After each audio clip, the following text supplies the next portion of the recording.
This is a reaction to the video for Autistic Superpowers You Should Know. Now we are going to dive deep, provide commentary, and hopefully offer insightful information. Our goal is to foster a better understanding while keeping things engaging and thought-provoking. Now remember, this is education mixed with entertainment. So with that being said, let's analyze this train of thought accordingly. Okay, so let's react to the video. Have you ever heard the phrase, autism is a superpower? Yes, I have heard that phrase. However, as someone who is neurodivergent and someone who runs a company that empowers, or a social enterprise that empowers neurodivergent people, this would be unsurprising and may not be typical. But let's continue. And wondered what it means? If you're picturing a savant like in Rain Man, we're sorry to let you know that we're not all human supercomputers. But we do have other strengths. Autism is a vast spectrum, and everyone has their own neurological configuration, but there are some common strengths that are both empowering and helpful. Here are 4 autistic superpowers you should know. Okay, so the premise of this video seems to be that people that have autism or people that are autistic, they have superpowers and they have neurological differences as opposed to neurological weaknesses. So that's my paraphrasing of the content so far. I really like that pitch. I love the narrative of people that are autistic have superpowers. So let's see how they develop this further. Written by our autistic specialist writer. Disclaimer, although this list is based on scientific research, it's not a substitute for a professional diagnosis. Please see a psychological professional if you're interested in exploring an autism diagnosis. Number 1, hyperfocus. Have you ever been absorbed in a task so deeply that it filled up your entire consciousness and time just flew by without you noticing? You probably came out feeling quite accomplished. Autistic brains intrinsically reward us for pursuing our special interests and repetitive work more than socializing. So we can intensely focus our entire consciousness for hours on end. A 2012 study conducted by the University of North Carolina asked participants to choose between easy and hard motor tasks with variable rewards. It found that autistic participants consistently chose the hard tasks more than neurotypicals, even with lower rewards and even when it got repetitive. Outside the lab, this helps us to turn our special interests into special talents, since we can self-learn and practice for as long as we want without feeling bored. 2, pattern recognition. Okay, so that's really good. I like that. That whole concept of people that are autistic, harnessing on the special powers or having that hyper focus has always been intriguing to me. So, and I guess that is a superpower, that ability to hyper focus in on one thing is something that can make you exceptional, because the more time you spend on something, as long as you're solution focused while doing it, the likelihood the better you will be at it. Now also, the one other thing I liked here is the 2012 study. That's what I wrote down, 2012 study.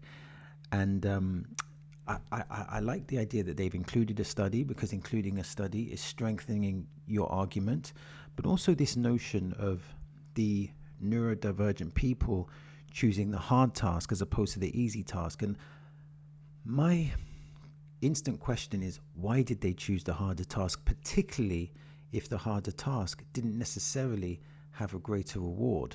But I like this notion that in choosing the harder tasks, if neurodivergent people choose more harder tasks, or if autistic people choose more harder tasks, then they're more likely to be better at solving harder tasks or solving harder problems.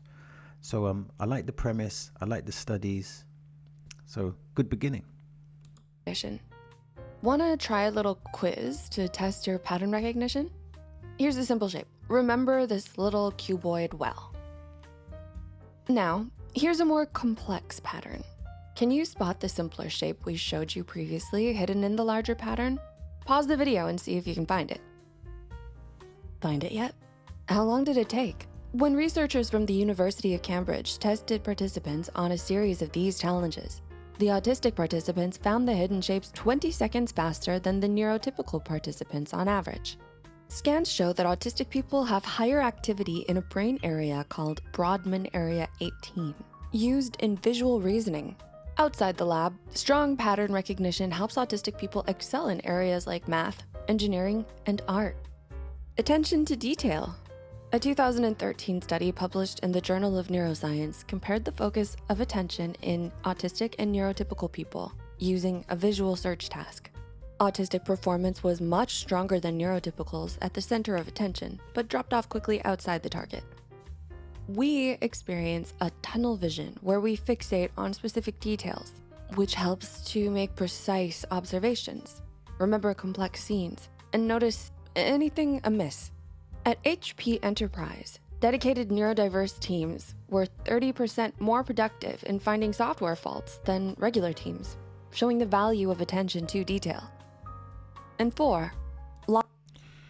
Okay, there's a lot to talk about there. First of all, I like the idea of the video having an interactive element. So it's showing you a task and then it's encouraging you to engage. So that's positive for the viewer. Now let's get back to the content. Brodmann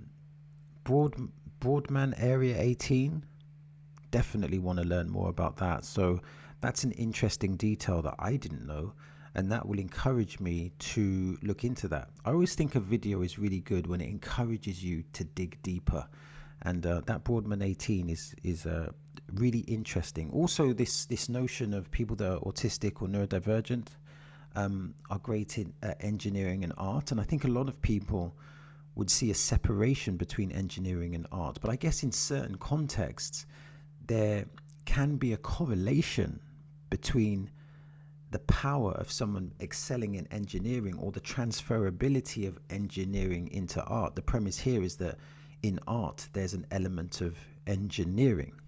And also I like this notion of the tunnel vision, and you'll often find with boxers or boxers that are successful, they have the ability to have tunnel vision, meaning that when they go into a training camp, they're able to focus purely on being prepared. So this is focusing on sparring, this is focusing on the strength and conditioning training, and this is focusing on getting your timing, incorporating the appropriate strategy, etc. So it's the ability to fade out the distractions, the potential distractions that can come from your environment, can come from friends, associates, enemies, blah, blah, blah, family, etc., etc. So tunnel vision, the power of tunnel vision is, I think, an underestimated power. And I think if you look if you look at a lot of people that have been successful, you would see that they will probably have a relationship with tunnel vision, or with having extreme tunnel vision.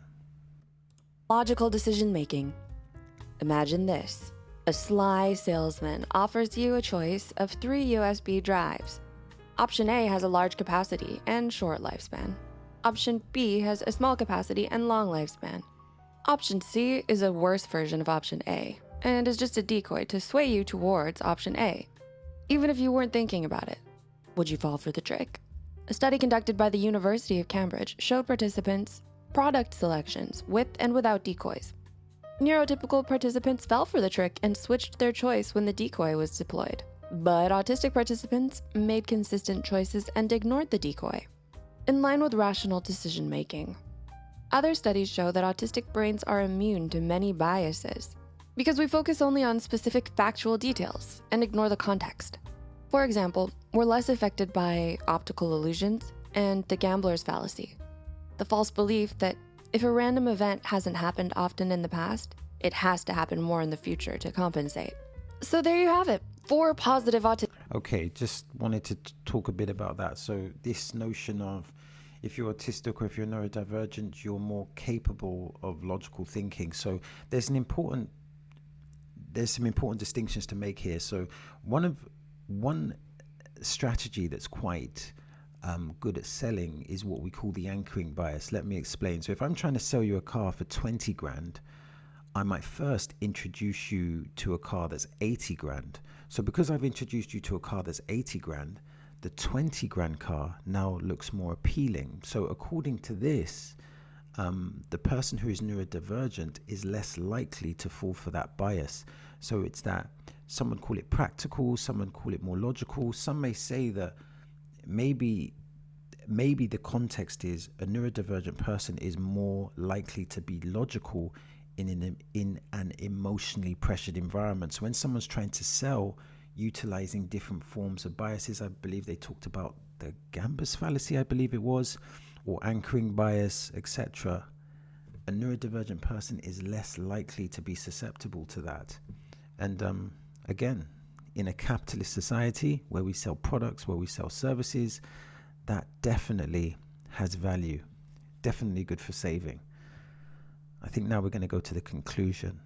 Autistic traits, or superpowers, you should be aware of. Our lives come with many challenges, but also many potential strengths that can be beneficial if nurtured in the right environment.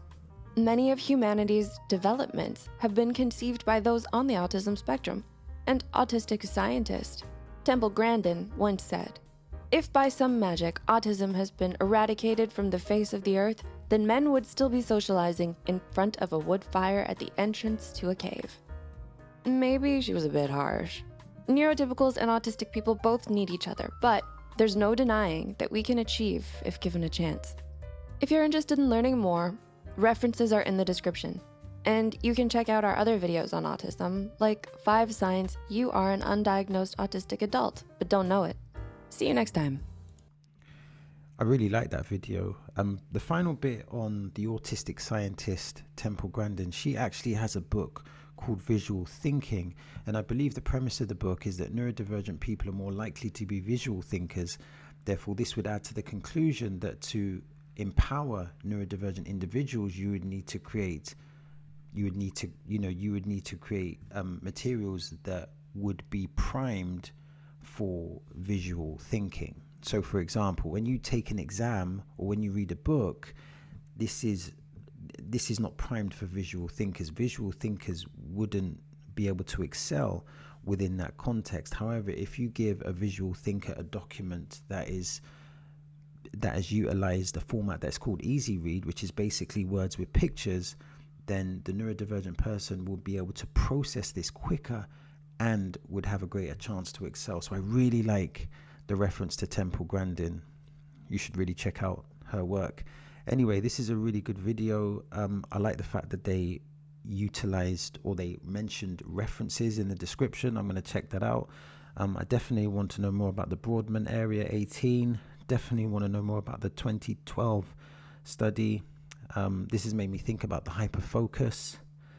And also, again, it's a reconfirmation of how people that are autistic or people that are neurodivergent can add significant contributions and value to society.